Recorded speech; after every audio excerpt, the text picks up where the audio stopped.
The northbound lanes of I-5 are shut down in Lynnwood after a person was hit and killed by a car. You can see on this map, though, the northbound lanes are shut down between 220th and 44th Avenue West, those two exits right now. Angeli Kakade is live right near the crash site. Angeli, what do we know about what happened?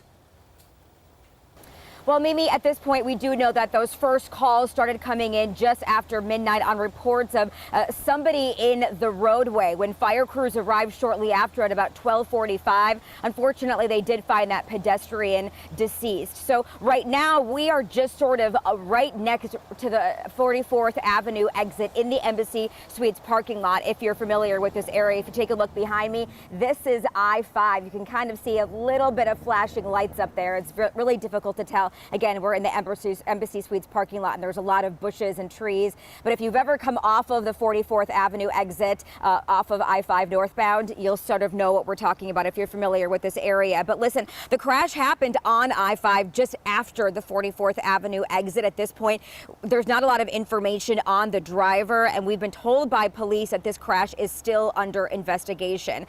But again, at this time, as you guys said, northbound traffic is being diverted off 220 Street Southwest and to come back around, take side roads to come back around to 44th Avenue. That's sort of what we did earlier this morning coming up from Seattle. Now, this is a pretty big scene. We're told we couldn't get super close to it this morning. Just some flares and things like that on I-5. That was the only indication that we saw before we were forced to divert. But we've been told by police that this is a big scene. It's an active investigation. So they're just asking the public's patience as they sort of work to clear it. The good news is that this is I-5 northbound, and it's also a holiday Monday, so that is some good news, but of course something you want to keep in mind if you're heading out the door this morning in the area. For now, though, reporting live in Lynnwood, Angeli Kakade, King 5 News. Angeli.